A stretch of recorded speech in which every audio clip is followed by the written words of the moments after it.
Tuesday, February 15th. Big personal favorite of mine, this workout. Didn't know how it was gonna go. We love the movement combination, but the volume is what we were not sure about.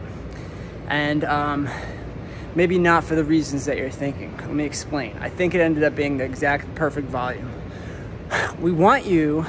What we were trying to avoid is doing overly too many wall walks. Like doing a lot of wall walks to the point where you're spending most of your time just laying there, not moving around. Likewise, since it's a 12-minute workout and we're doing ring rows, we didn't want the ring rows to be so easy that you were flying through them unbroken every single time. Because if you were, then you're back on the wall, right? So it had to be sort of a very delicate balance.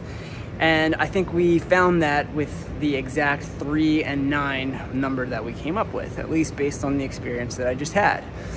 3 is a volume of wall walks, no matter what your modification is, that I think that you can stay on it. And when I say stay on it, you know, it's one of those movements where unbroken, right, is not really what's an unbroken burpee look like? Everybody's definition of that might be different. But as long as you're sort of moving with intent, maybe a quick breath after each rep, then it kind of makes sense. And if you use the tips that we're going to go over in class today, or that are in the video, right, the other video attached to this workout, then I think that you'll find that you have the gas in the tank to be able to go. Try out the different methods of wall walks. Don't just go full bore. Only way I know how is to just get up that wall. Use the techniques that we're gonna go over because they save your shoulders, which need saving today. They save your lats a little bit too. You'll feel the difference when you go into that reverse hollow on the wall, or if you do the sort of reverse crouch, where you sit back on your heels for a second. You feel what we're talking about, sort of saving the muscles that you're gonna need until it's absolutely time to go, right? It's basically removing time under tension that you otherwise would be wasting. So really like this one. I used a box for my ring rows. Maybe one quick tip, especially for those of you who don't ring row very often, and especially if you're using a box, and especially if you have plans of getting ring muscle ups at some point. I used a false grip today, and I felt like that helped me out a lot. It's hard to kind of hang on to the whole time, but I chalked up and used it, and it was nice.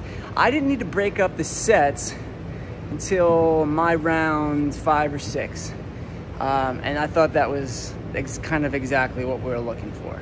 But even saying that, I was going unbroken in those first few rounds, but it was by no means easy. Definitely was not as easy as 9 pull-ups would be for me. So that's kind of what we liked about today. This is the pulling we're gonna do this week. Well, until Friday. I'm not gonna tell you what Friday is yet, but we wanted to save your hands. So just so that you know, Friday's gonna also have rig work.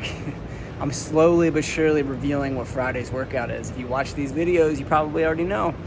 Okay, so again, 3 and 9 back and forth for 12 minutes. Honestly, it felt like 12 minutes was like we could have gone longer, but we're in self-preservation mode, keeping in mind this is somewhat of a shoulder-intensive workout, knowing we have to try to max out our overhead squat tomorrow. So I hope no one leaves today feeling disappointed in the amount of work, because trust me, it's we got work ahead of us that we need to sort of preserve ourselves for. And if you're not into self-preservation mode, then just go as hard as possible on this workout. I promise you will get fit. All right, guys, ask some questions if you need to. Bye.